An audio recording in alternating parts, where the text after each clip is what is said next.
Hello and welcome to the Green Profit Academy Pros podcast.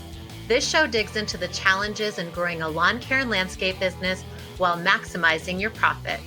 I'm Christeen and And I'm Steve Bousquet. We are the green industry experts in profit, growth, and leadership. Hello, Christeen. How are you doing today? I'm good. It's a Monday and I always love weekends, so I never want them to be over. It's a pretty good day today. How are you doing? It is a Monday, and we had quite a weekend. Starting Friday, me and my wife did this Christmas tour with First Friday and Christmas parties at multiple Finnish organizations and the parade downtown Norwich. So we had quite a busy weekend. Our holiday tour, a lot of fun. Yeah, it sounds like it's lots of socializing and peopling that you guys did this weekend. Yes, lots of peopling, lots of talking to people. We sponsored the photo booth, the Santa photo booth for the parade. So there was about almost 500 people went through that photo booth to take a photo with Santa. So a lot of kids, and so it was good to see that. It's always good to donate and sponsor things that are going to be involved in the community. So it was nice to see.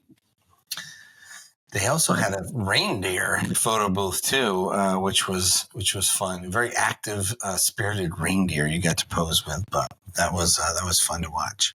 Almost like an actual live reindeer. No, like a guy or a woman or a person dressed up in the outfit, but they were like a cheerleader reindeer. It was pretty funny to watch. Oh, wow. Yeah, okay. Almost 5. I had to clarify because... Yeah, no, not a legit reindeer.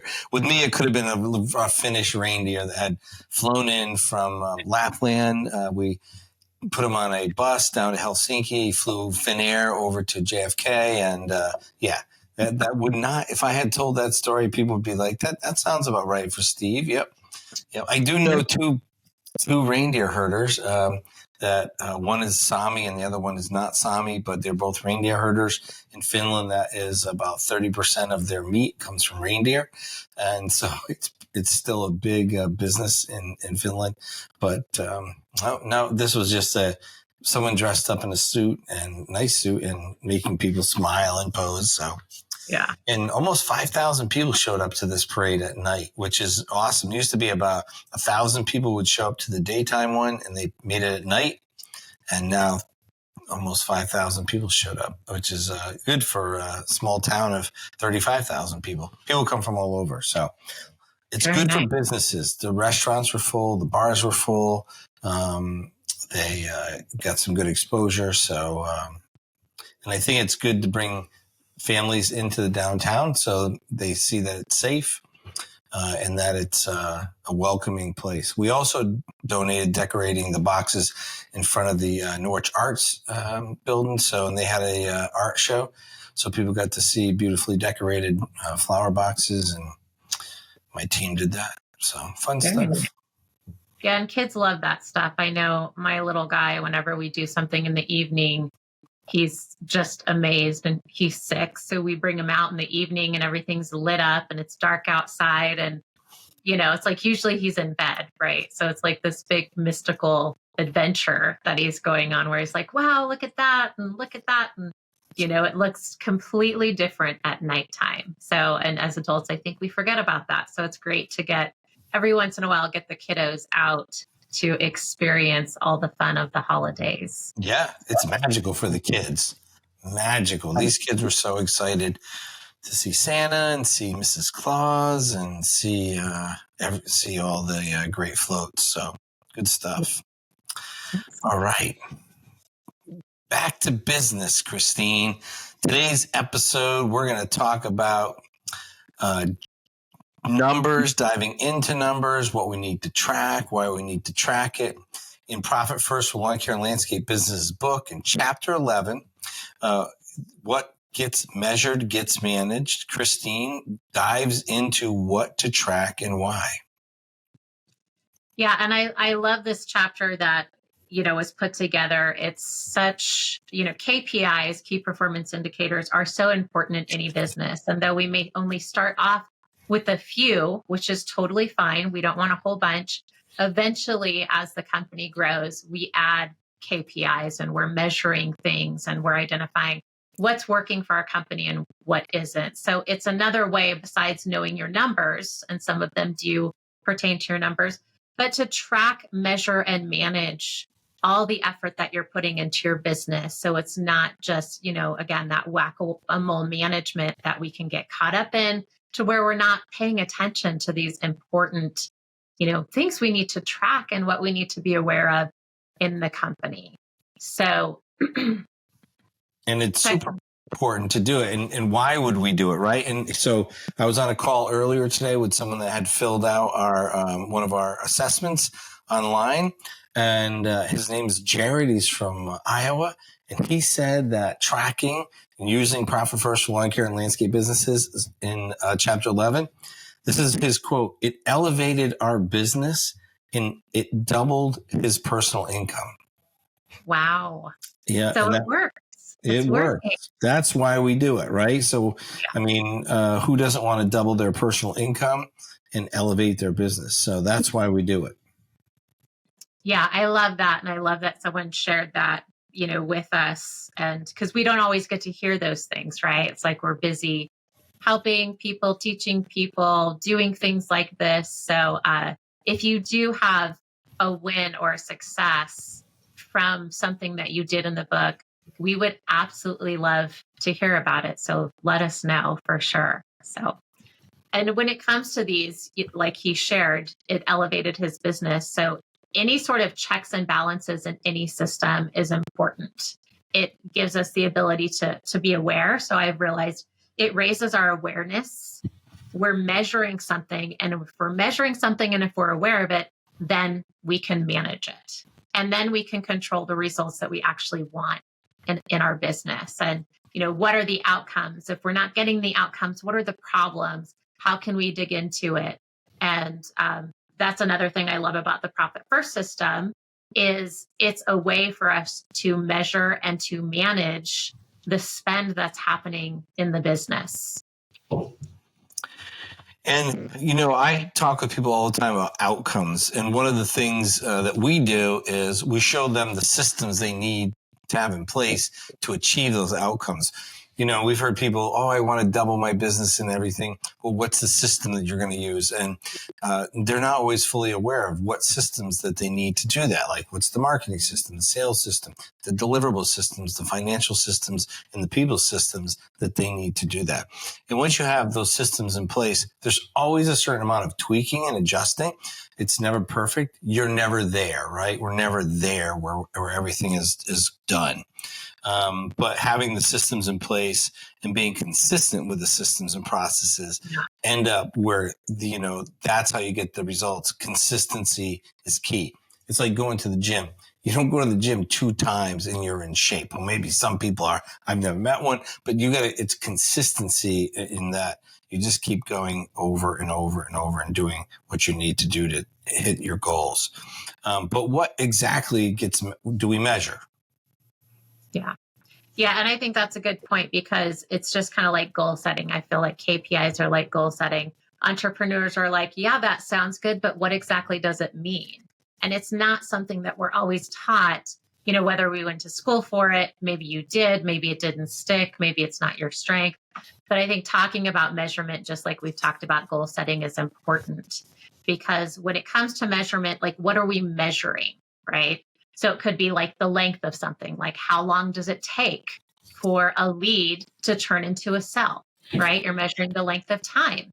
What's the area that we're serving? So maybe you're measuring the square footage of your lawns. Maybe you're measuring, the service area in different counties or townships that you have. What's the volume that you're delivering? So how much service or units of measure gets delivered within X amount of hours or on X route. And then you're also looking at, what you're weighing it against. So is it a time thing? Is it a measurement of numbers? So what are you measuring it against? So really, tracking, discovering this information, tracking it, and having something that is measurable. So it's going to be like square footage. It's going to be hours. It's, it's a length of time. It's going to be something that you can actually compute into a formula. And you and I talked about a lot of measurables, but really for the book, we focused on what was going to be the most impactful measurements to really introduce to people, make them aware of, and kind of explain in the book what they are. You can add a lot more measurements, but, we want to make sure that you're getting the big rocks or the most important measurements in first, and then you can break that out even further. But so you have to be really kind of doing the basic first for your KPIs, key performance indicators. You want to watch those. And then the other ones we're talking about is OKRs, which are objectives and key results. Google was really run off of the OKR system. So they were introduced to the OKRs by a business consultant. And so they were still working in the garage when they implemented. They had less than 20 team members when they implemented OKRs. And that's what they used, objectives and key results.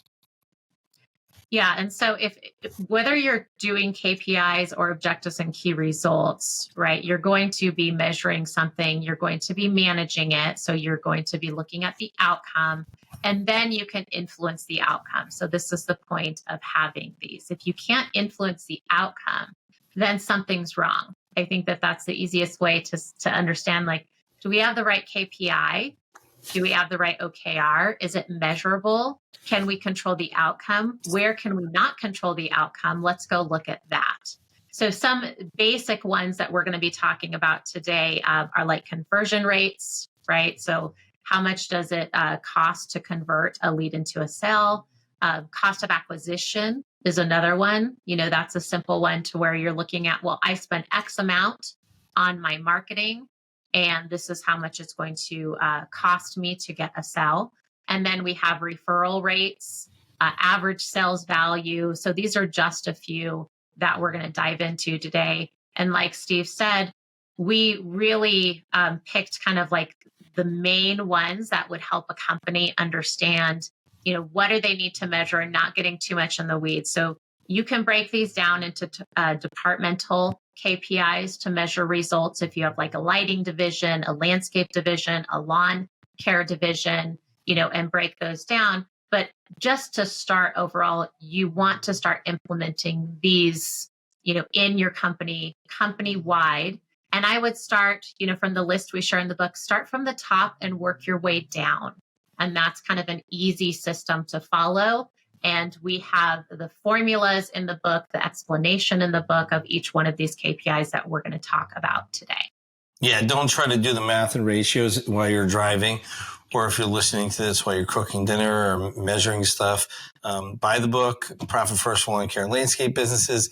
It'll be the best $20 you ever spent.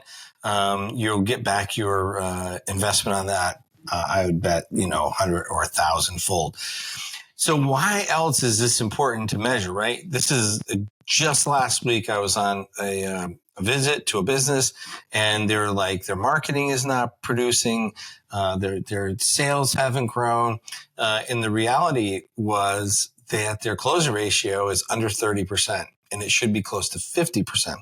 So when we really looked at it is their marketing is generating enough leads. We track the leads. It's their sales process that is not performing badly, right? Poorly. It wasn't the marketing. They don't need to spend any more money on marketing. As a matter of fact, they need to dial in, more of the marketing as far as what's their highest gross profit margin so they can market that. They had plenty of leads. It was just a really poorly designed sales process. But if we weren't tracking that, we wouldn't know that, yes, you did generate enough leads. If your closing ratio could have been what it should have been, we would have been fine. So now why are we behind in our sales, right? Why is the closing ratio? Well, how long is it taking to close these sales? It can't be 5 or 6 weeks to get estimates back to people. I don't even think it can be 4 weeks for a typical estimate. That's just too long. And so we need to know how long it's taking to achieve all that stuff. And that's like real life, why it's important. Right. And I want to take a moment right before we jump into these to just refresh our memories on what KPIs are and what OKRs are exactly. So KPIs is key performance indicators, and these are targets that help you and your team measure progress towards your most strategic objective. So the company's most strategic objective, you and your team are measuring progress towards that. Whereas OKR, which is an objective and key result, it's a goal setting method that can help you and your team define and track measurable objectives and key results. So you're digging deeper. These are the things that support the most strategic objectives, but they're the smaller goals and things that you guys need. So they might be what we might call a leading indicator. So it's what is going to create that result, and that's what you're measuring. So for the sales example, the objective would be to increase sales, and the measured by the key result would be sales volume dollars would increase, or the objective could be to increase sales closing ratio, and it would be measured by the key result would an increase of the closing ratio percentage. And so that's the OKR. What do we want to do? How are we going to know when it's done? What are we going to use to measure that as the result? Yeah, and I like to think of OKRs too, and they might also be referred to as rocks. Like if people are doing the Vision Traction Organizer in the Traction book by Gino Wickman, he refers to them as rocks, small rocks, big rocks. So they're the pillars that support your strategy from period to period. So, it could be something connected to your day-to-day production, whatever that is going to be there to keep your KPIs moving forward. So your OKRs are also your rocks, which you're measuring to move the company forward. Yes, KPIs, OKRs, rocks, right? EOS, it's all like fun to say. And yeah. But it's how get stuff done. And how do you know if you got it there? What are you going to measure it with or by? So we start with, in the book, there's several KPIs that we share, but we start with monthly revenue. And monthly revenue is important to track and understand how the business is performing over time. You want to compare it, same period to period. So if you're looking at your overall, it's going to be previous year to this year. If you're looking at your quarter one revenue, it's going to be this quarter one revenue to last quarter one revenue, or you might even be comparing it to quarter one and quarter two revenue. So these are important to measure and being consistent in how you're measuring your overall monthly revenue, and your annual revenue in your business. Yes, and being able to track that and with a nice clean set of books is very, very important. And you want to track that in accrual and in cash, but you want to look at it when you're looking at your management for the books. You want to look at it in the accrual stage. Cash is more for the when you're doing the taxes, or your accountant or CPA is doing taxes. But for management, we want to look at monthly revenue via accrual. And there's companies out there where it's like you're looking at, well, what should we set our goal for in our revenue growth? And we had companies that they're going, well, we want to do a 10% revenue growth. And then they find that they did a 32% revenue growth. So I would say 10% is extremely conservative. And there's an average of about 15 to 45% revenue growth that you could do, year over year. I've had people ask at conferences, can I double my revenue in a year? And my question always is, well, where are you in your annual sales? Because the lower you are in annual sales, the easier it's going to be to double your revenue year after year. So typically companies with less than 2 million in annual sales, they'll tend to have a higher growth revenue rate each year. But it's not hard to double your revenue if, let's say, you're a $100,000 company or a $300,000 company. If you've got the right things in place, this can happen very quickly for you. Yeah. And if you're at, 3 million to go to 6 million is a whole nother world, because they have to get HR hiring. You have to get other additional managers that you can ramp up that quickly. And then you would have to kind of readjust. So yeah, if you're under 100 grand, you could probably add 100 grand in sales, or 200,000 to 400,000. But to go from 2 million to 4 million in a year, or 3 million to 6 million in a year would be quite an achievement. There would have to be a lot of planning around it. It probably would have to take a couple years to plan that far out and be ready for that. Yeah, and I've worked with clients that have achieved that to where, they've been in the millions and they have doubled and then doubled. And it really takes a lot of planning. We used Profit First. We used pumpkin planning. We use several tools in the toolbox to support them through this. And the other thing I would say is they had the right people on their team. And when they didn't have the right people on their team, they did something about it. So the right people were intentional about making sure that the wrong people left the team and the right people joined the team. So I would say that's another thing to where, we've seen companies grow from a couple million to over 10, to 12 million in just a couple years.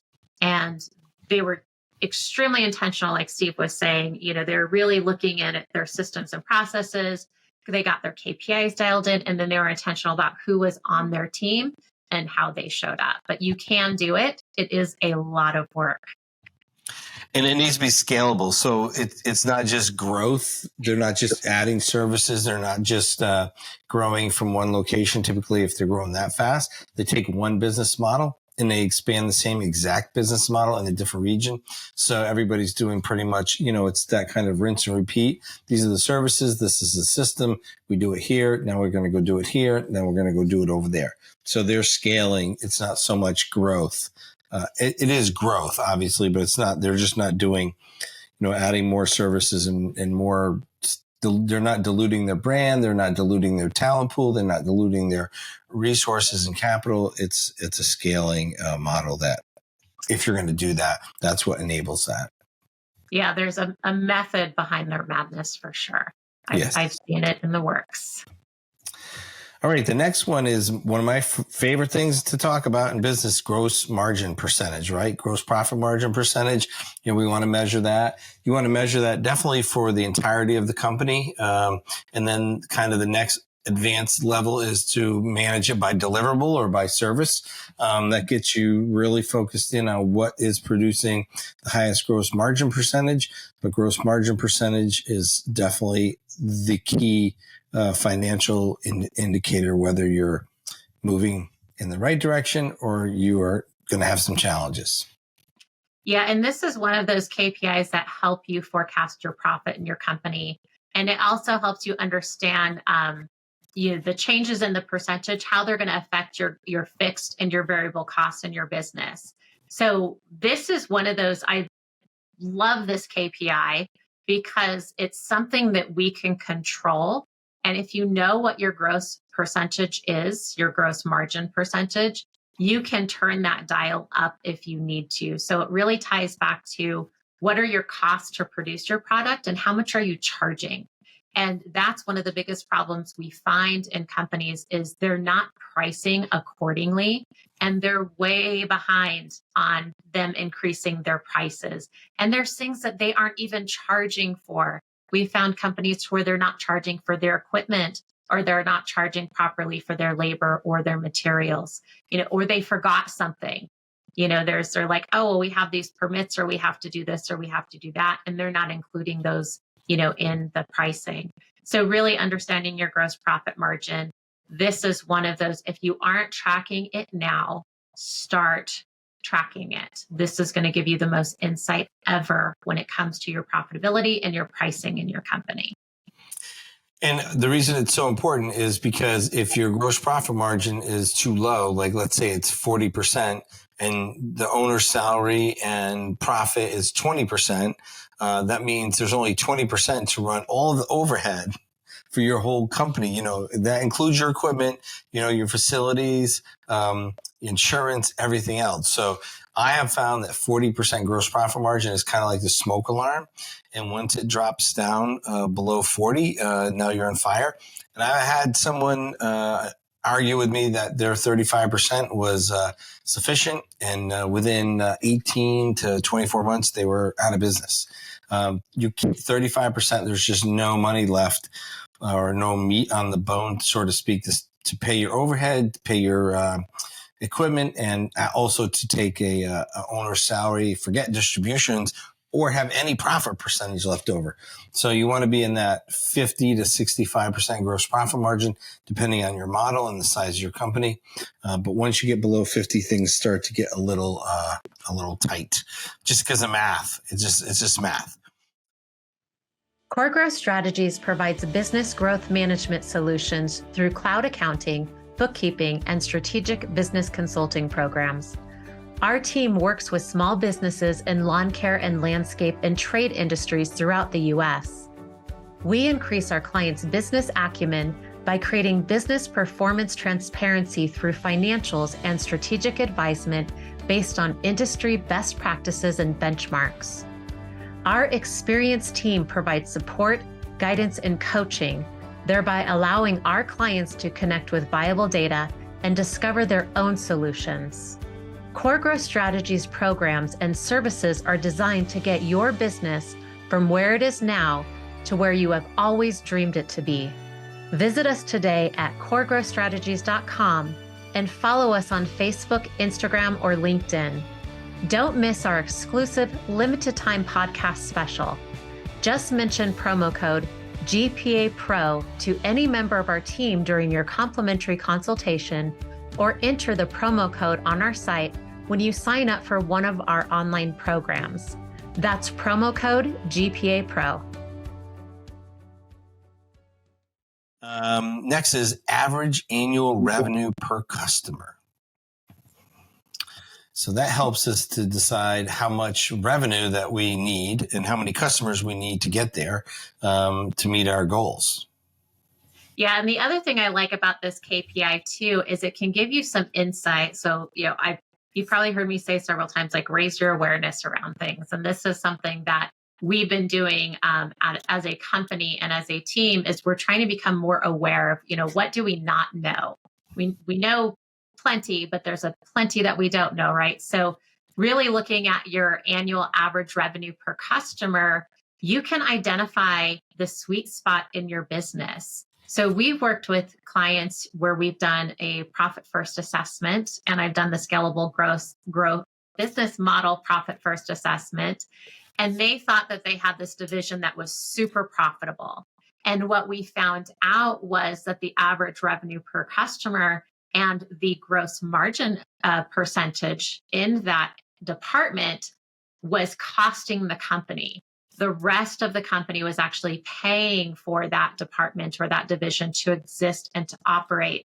And they just thought that it was the most profitable, division in their company. And it really wasn't. So looking at the average annual revenue per customer and then diving deeper and saying, okay, well, per service is really insightful, and it will help you identify what services should we continue to provide that uses our resources, and what services can we let go of that is using our resources we're not benefiting from.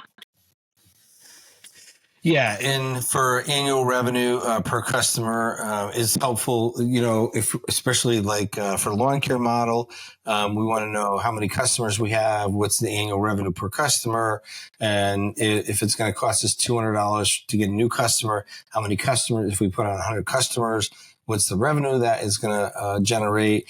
And then if you put on 300 customers, what's the revenue? What's the support that needs to be there to produce that revenue as far as labor, office staff, admin?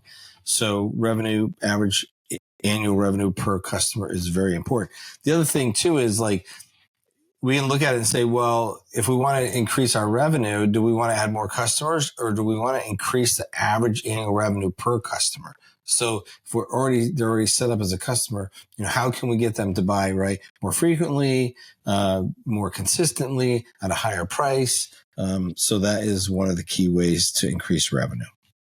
Yeah. The other thing I like about this KPI too is you can do it per service area, and you can gain some understanding on, well, why do we have higher, revenue per customer in this area versus this other area?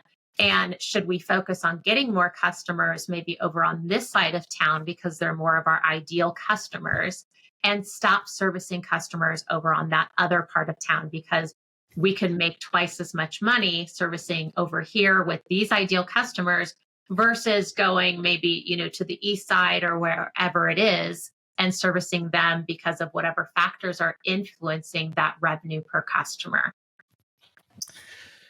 And the next one is average lifetime revenue per customer. So that helps us understand how long customers stay with the business, and that can be useful to identify opportunities for more revenue. So for lawn care, the average customer is going to be with us for 5 years. Let's say the average customer is going to be $1,000 a year. So the average customer is going to be lifetime value is $5,000, right? So am I willing to spend $200 on marketing to get that $5,000 customer? And the answer is yes. But you need to know, the average of the customers and how much they're going to spend over that period of time to make decisions for marketing, for business strategy, purchases. It could also give you insight to where if you're finding that your average is dropping, you can ask questions and get curious on why. Why is it dropping? Are there service issues? Is it customer service issues? Has maybe the area that you're servicing them, your customers in, has it gone through a change? I know, Steve, you and I have talked about, especially in your area, to where you have what you call barnacles in your area. It's like a lot of people that stay around for a very long time. It's generational, who live in that area versus other areas where you might have a lot of turnover in that area of people relocating or moving for various reasons. So depending on your service area, the demographic can change in that area, and being aware of, is it, something changing in the area, or is it our service? Is it our pricing? Like what's causing this, lifetime revenue per customer to change? Right. And, so in New England, they call them barnacles, right? Because my family's been here for 400 years, right? We moved 100 miles from where my relatives came over in 1638. But in California, in Texas, in Colorado, in Florida, in Tennessee, there's a lot of movement, a lot of people going into those areas or leaving those areas. The number one reason, or the highest percentage reason why people lose lawn care customers is move. Move is the number one reason. So it's not even people upset with you canceling because they don't like your service. It's that they're moving, right? Now that might be for those areas that I mentioned, those towns, but in my area, it is still moved, but it's a lower percentage because we don't have that many people moving in and out in my market as much as Tennessee and California and Colorado. So it's a little bit different. But the important part of this is we want to see the trending. What's the trend over 3 to 5 years? Are they staying longer? Are they losing? So, for example, we, found out that our highest cancel is the newest customers. So, because they didn't fully understand what the expectations were. They didn't understand how long it was going to take to turn their lawns around. So once we started communicating with them, we cut that cancel rate of new customers down by 40%. So that's how we grew our lawn care. Other ways, but a big part of that was the reduction of losing that they sign up for the first year, then they don't sign up for the second year, because they thought 4 or 5 applications was going to give them this perfect lawn, and that it takes either seeding, soil test corrections, a couple more years on the program, but it wasn't going to just be in a 6-month period. So understanding, well, not just, who is leaving, but, when did they sign up? Are they first year, second year? What is that situation for that client? So it helped us to, increase our retention rate to 86% from like 78%, just by focusing on and communicating a lot more with the first year signups. Yeah, that's great information. All right. And our next one is net profit per total wage. So this is a great KPI to track the company's financial health and also identify the most profitable department. And some of the other things I think that can impact this KPI too is if you have different service areas, different size routes, different properties that are being served, if you have different types of project, that could also impact this because you're going to have, somebody who's going to be working longer or shorter hours, or somebody that you might need to have a higher pay rate if they're managing, landscape projects and things like that. So the net profit per total wage. And the next one is monthly expenses. So what are we spending per month to generate our revenue, right? That is super important to be aware of. Monthly expenses should be tracked overall and also by department to understand changes and identify areas where costs can be reduced. Yeah, and I also really like this KPI because it's so informative. One of the things that happens as you grow, if you're scaling your company correctly, you're going to be investing in processes, you're going to be investing in automations, build outs of software, things that improve and support your team at a higher level. So some of these things that you're spending, you may spend them, and we went through this over the last couple of years. You're going to be spending on development and establishment of things in your company. So you might have some subcontractors come in and help you get set up. You might be paying a software company. You might be having your team do what I call bench work, which bench work is they're working on your company for you.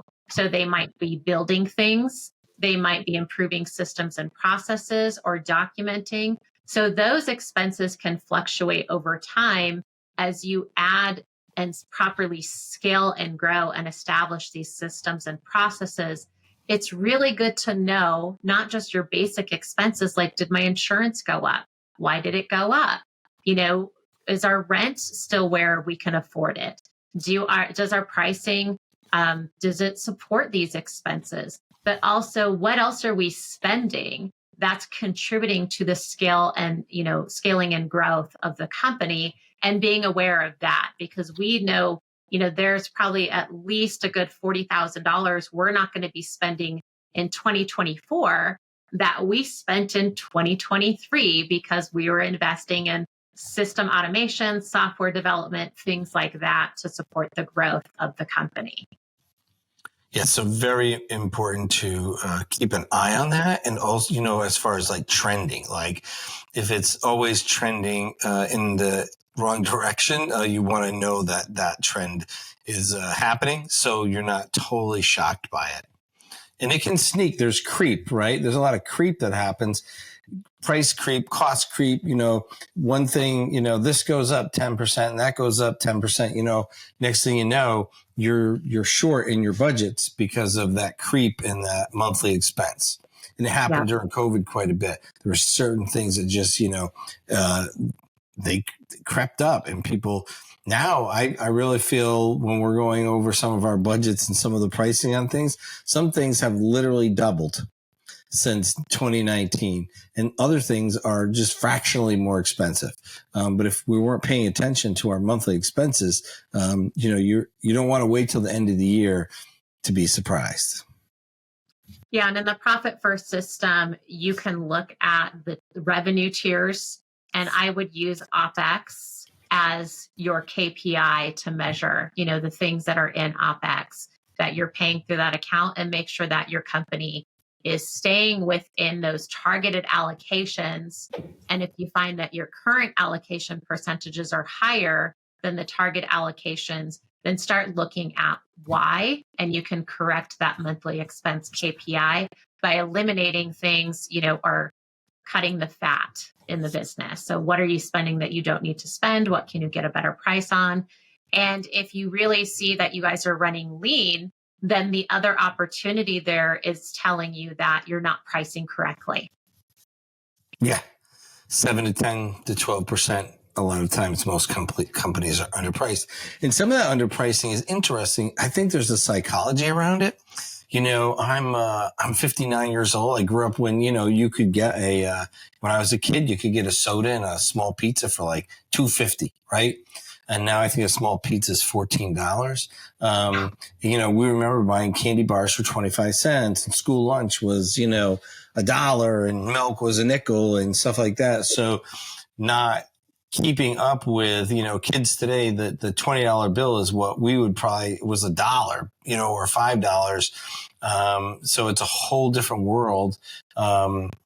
It's so being aware of actual costs, not just complaining about how expensive things are, but being real about what we need to charge because of those prices and not getting too emotionally attached to the history of the pricing. It's all relative. When I was 18, minimum wage was $3.40. And now in Connecticut, it's $15. I know in other states it's $7 or $8.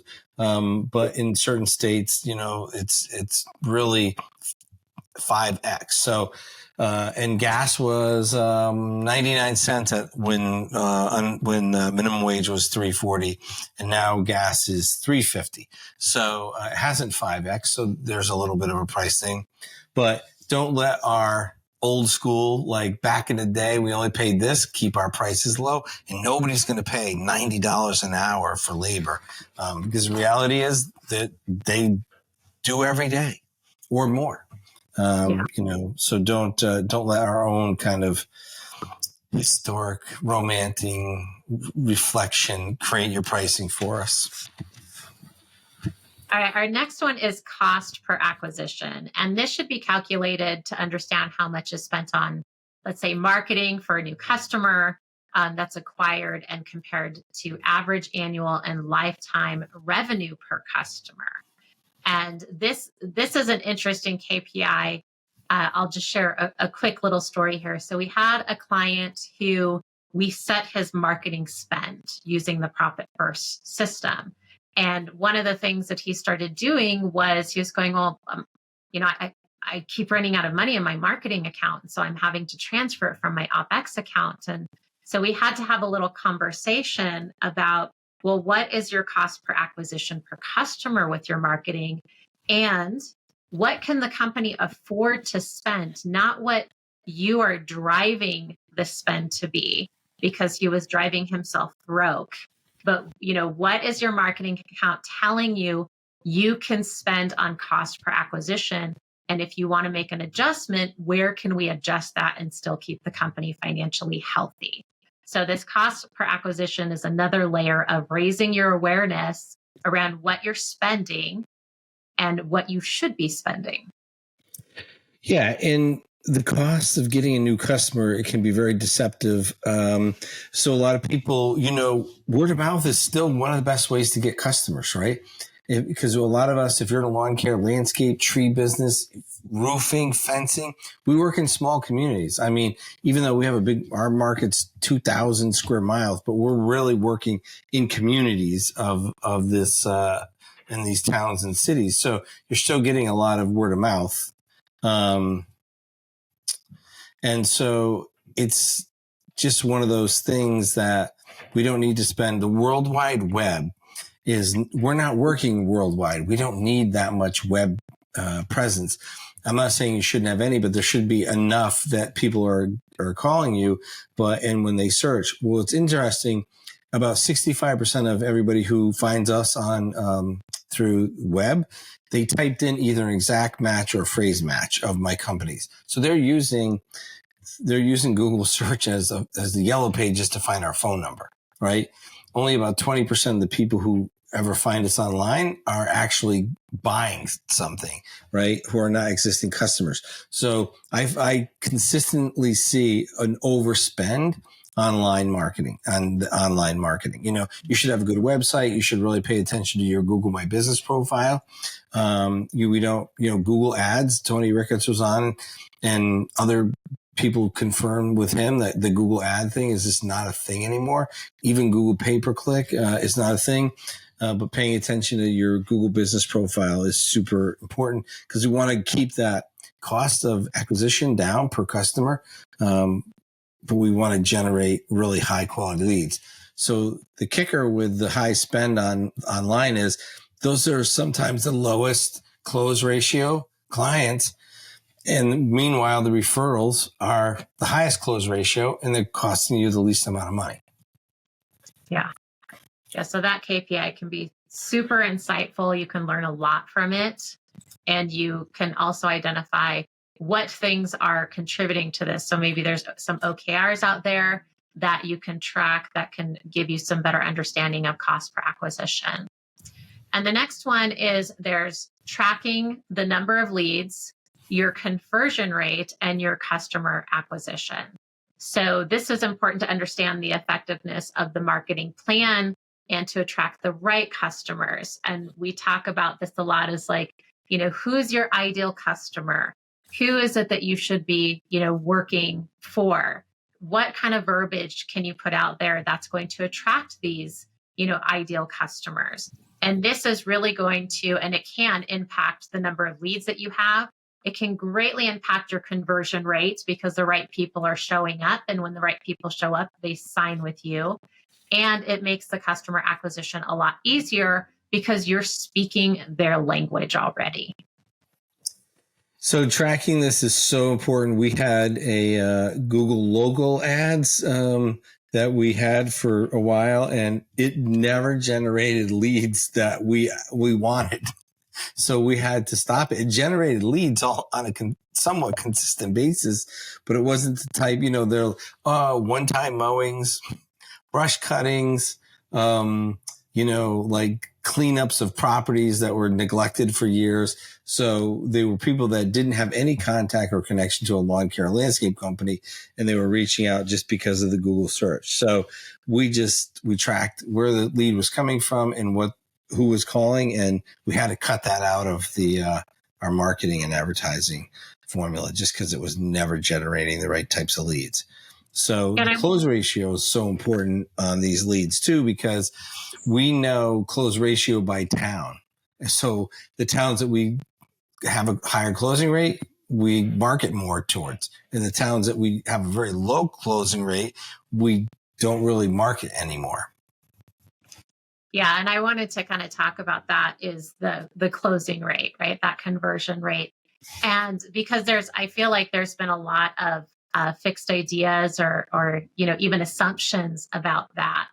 And there is a good percentage where, if it's X percent, then your pricing is right and you're talking to the right people. Yeah. So if it's under 30%, something is really wrong. And I've worked with companies who are under 30%. And actually it wasn't their marketing. It wasn't it was their sales system, taking way too long to get back to customers, and making it difficult to sign up. So, that was an issue. But yeah, if the closing ratio is over 65%, you're probably too cheap. You're probably they're buying it on because they like you. Yeah, they do. You're doing a great job. You're awesome, right? That's why people buy from us, but also cheap. So if you're awesome and cheap, you're going to sell over 65% of the people. Now, that's like unqualified. So if they've already gone through a couple of steps and they've jumped through some hoops and you're selling over 65%, that's a different, like if they've had form fills or you qualify them on the phone and do a phone interview before you go out, that's a different one. But if they're a cold lead and you're closing more than 65%, it's typically because you're cheap. Now, if you're closing, you want to close 70 to 80% of people who are referrals, right? People that their family told them to call you, the neighbor told them to call you, they have the money, they have what you want, then you should be closing between 70 and 80% on those we call them warm referrals, right? People that are like already glowing about you and you haven't done anything for them yet. Yes. Yeah. And we have in our process, we have a very extensive consultative service process that ties to our sales. And all of the people that we actually set in front of, they've been pre-qualified. So we won't waste their time. They don't waste our time, to where our qualified leads, when we sit down in front of them, we're at an 80% close rate. That's because we have already pre-qualified them, and we're already telling the people that, yes, they fit our ideal customer profile, which we also refer to as our red rope policy. Are we going to let them on this side of the red rope or not? And then if we check all those boxes, then we do, and our close rate at that point is like 80%. And this also ties back to leads. So that's a really good point is, are they qualified leads? Are they warm leads? Are they people that are already somehow fans of us? Or do we know that they're already our ideal customer that we want to work with? Those conversion rates are going to be high. Otherwise, there's a healthy percentage of conversion rate that you want to pay attention to. So it's another one of those smoke alarms in your business, to where you can identify, is there a problem with our pricing? Is there a problem with our sales process? Where's the problem? Let's fix it. Right. And sometimes there's going to be services and items that you cannot sell because there's somebody in the market that's already the person, right? They're already the company that does that. It's kind of like there's general practitioners, right? How far would you go to see your general practitioner, right? 5-10 miles. You're not going to drive 8 hours to go for a checkup or your GP, right? But if it's a specialist and it's going to save your life or the life of someone you love, how far would you go, right? You'll fly around the world. So if there's a specialist in your market that offers really low pricing or high expertise, it's hard to compete with that market. I know that there's a big market down south for artificial grass or artificial turf, and the pricing is just so low that most people can't compete in it. So just find another service. If there's a service that you cannot compete in because they're giving it away and you're trying to figure out how to even be cheaper than the cheapest people, just stop. Go look at what you can make some gross profit margin on. Let them go broke. If you're going to go broke, do it fishing or goofing off. Don't do it by selling and working hard and putting your company in jeopardy. Don't be in the race to the bottom of the market. Find out how you can be the specialist in your market. Yeah. All right. So then we have customer satisfaction rating and measured. So this is measured through a really easy way to measure this is it's through the Net Promoter Score. And this helps control the quality of service and increase customer satisfaction. And I dive into what the Net Promoter Score is.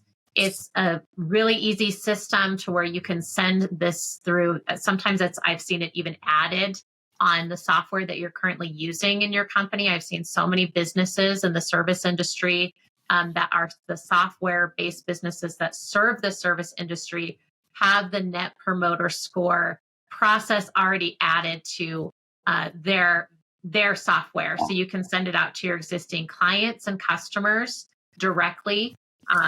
And it could be done through text message. It could be done through their customer portal, or it could be done through their invoicing. And what it's asking is, hey, rate us on a scale to 1 to 10. There is an amount where, they're kind of like neutrals, points that you get for them. And then there's the higher ones to where you can see that they're your biggest fans. And so the Net Promoter Score is a really easy way to measure your overall customer satisfaction rating. And it will give you some insight too on your individual, let's say technicians, or people who are out there servicing your customers, because you can tie it to this one individual, which also contributes to the overall customer rating. And what's frustrating about these Net Promoter Scores is it's hard to get people to give you feedback, right? Either they don't want to, they're mostly happy with you and they don't want to nitpick, or they don't want to cause any rift in their relationship, but they want to be honest, or they're busy. So you're only going to expect about 2.5 to 3% of your customers who will answer and fill these out. So if you really want really solid feedback, you might have to call some people, call your very best customers and tell them you're looking for real honest feedback, and they're not going to hurt your feelings. You're literally, how can we serve you better? What can we do to make our experience better working with you? Yes. And sometimes that's not the owner who should be making that call. If you have a large enough team, delegate that to someone else, like an office staff member who's really good at communication and connecting, because they will get the most genuine, straightforward answers from your customers. Yeah, that is an excellent point. It should not be the owner, because then the people don't want to tell him or tell her. They don't want to tell the owner. They don't want to tell her, hey, no, I didn't like, you guys left one little oil spot in my driveway or something because they did such a great job in the yard. They don't want to complain about that, but they'll tell somebody else on the team. And the owners have a tendency to get somewhat defensive when people criticize them. Rightfully so. It's their baby. There's a lot of pride. They're working really hard. So if you can get someone else to make those calls, you'll get a much better response. Yeah. All right. And our last one, which we kind of talked about a little bit earlier, is our cancellation rate. And as we shared, this should be tracked to understand why customers cancel and identify potential issues in the market or the business. Cancellation rates are super important in understanding, right? Is it a move? Is it a death? And when people cancel because it's a money issue, and that is a really nice way to say they're canceling because it's acceptable to say it's money, but typically it's not. So one of the things that we'll ask is, and what else? And that we'll ask questions surrounding that, because the money is, it's too expensive. It's just a nice way of saying something else, right? But I mean, we don't want to push too far. We just want to get the best answers so we know why people are canceling. And 2.5% to 3% of the people you could never make happy. And there should also be a certain percentage of your customers you should be canceling them every year, because they're slow pays, late pays, complainers, whiners. They're PITAs, pain in the tail. They're people that just are disruptive. And there's also a mental health issue with those kind of people, because they're calling up and making you or your team miserable. And they could also, there's a certain percentage of our customers that will have mental health issues. Depression, bipolar, they'll have personality disorders, and they will impose that upon your team, which we're not qualified, trained, or even responsible for. We don't know how to handle this. So if you're having customers that are really not behaving well, you have to get those out of your business also. And I think too, being aware, when it comes to firing customers that maybe they've been with you for a long time, people change, life circumstances change, so maybe, and also your business is changing. So as you scale and grow your business, your values are changing, how you do things are changing. And so the people that you've been serving for a long time may not be your ideal customers anymore. And they may not like the way that you do your service, what you've grown into as a company. Maybe their technician has left. Whatever it is, right? It's like being aware of who is it that we serve and being okay with letting go of what I call legacy customers. So customers who's been around for a really long time. If they aren't, being still holding kind of like that ideal customer, the way they communicate, it could be, like Steve said, a mental health issue. It could be a very stressful life circumstance. The most stressful things that happen in life, if people get a new job, they have children, they get married, they get divorced, or they lose, somebody close to them. So there could be several factors that are now impacting the way that they interact with your company and your team. So being aware of, is it a trend or an event? And should we continue to work with this customer or not? So cancellation rate, whether it's you terminating them or they terminating you. So raising your awareness around what is contributing to that. And is it an internal decision? And is it the client canceling themselves? And, our rule in my company is be kind, always be kind first. And then, be polite and be honest, but, you can be honest in a nice way. Sometimes it's hard to tell someone you're just too difficult to work with. And we've had clients that have been going through cancer treatments and they become, difficult to work with, or brain tumors, literally brain tumors, and they've become difficult to work with. And we try to be as kind as we can to work around those. But you're talking about, a small handful of people over many years. But also we just work with them through this. And then, we continue the relationship, understanding that this is an event. This is not a trend. They're not being difficult. It's just really hard when people are sick, tired, irritable. And we really want to understand that. And we appreciate them. And they have to be kind and polite and respectful to our team also, regardless of what they're going through. All right. So I'm sharing the show notes, the link for the book, if you have not purchased it yet, on Amazon. And then also the link to the Green Profit Toolbox. So you can find us at greenprofitacademy.com. We have several courses there. That's where you access the toolbox as well. And then you can find the book on Amazon to purchase, whether you want a hard copy or you want an Audible copy. I myself prefer Audible books because I can just listen to them wherever I go. And I love to multitask. So if you do buy the Audible book, there is a link included with it to where you can download all of the PDFs and the charts that we share in the book. So you're not obligated to buy a hard copy if you feel like you're missing out on those downloads and those charts that we talk about.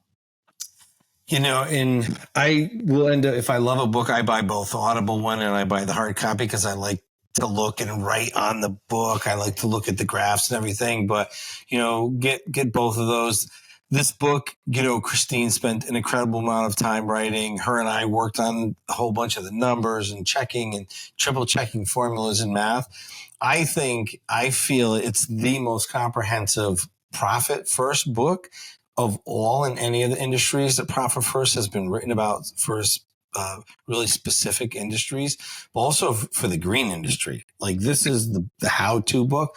I've bought other books. They were good. And they were kind of like, you should do this, you should do this. But this book is like, this is how to do this, like legit how to be successful, running the financial part of your business, the tools, the ratios, it's how to do it. What things mean. I think one of the things that, I've struggled reading books is like, not knowing all the vocabulary to stuff. But in Profit First from Lawncare Landscape Businesses, there's real life stories. There's real life examples and there's people using it. I mean, we're already like, people are changing their business. Elevated my business is what I was told this morning. This is what Jared told me. Doubled his personal take home. So his personal salary doubled 100% in 1 year because he was just started to focus and do his KPIs and measure and has a seasonal down season account, right? That's helping transition out of this year. I mean, huge.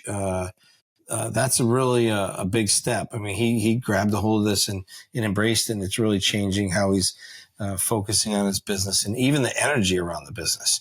There's a certain amount of like self-satisfaction when you go to sleep at night, knowing you're covering your payroll, you have money in the bank in case things get tight, you have a down season account, and you're meeting all of your promises to people. If you're in relationships, you have promises that you made to people financially and time-wise. And working 7 days a week and being broke is, I found, was not keeping my promises. So don't do it. Yeah, it definitely takes the headache out of the process for sure. So, all right. Well, thank you all for listening and tuning into our episode. And we hope that you found the what to track and why topic today helpful and insightful. And don't forget to subscribe if you haven't subscribed to our podcast yet. We would love you to subscribe, and we will be back next week with another episode. Subscribe and share. Tell your friends in this industry to check out the podcast. It will help them. The more people you share with, the more people we can all help. Thanks. Thanks for listening to the Green Profit Academy Pros Podcast, the show that digs into the challenges of growing a lawn care and landscape business while maximizing your profit.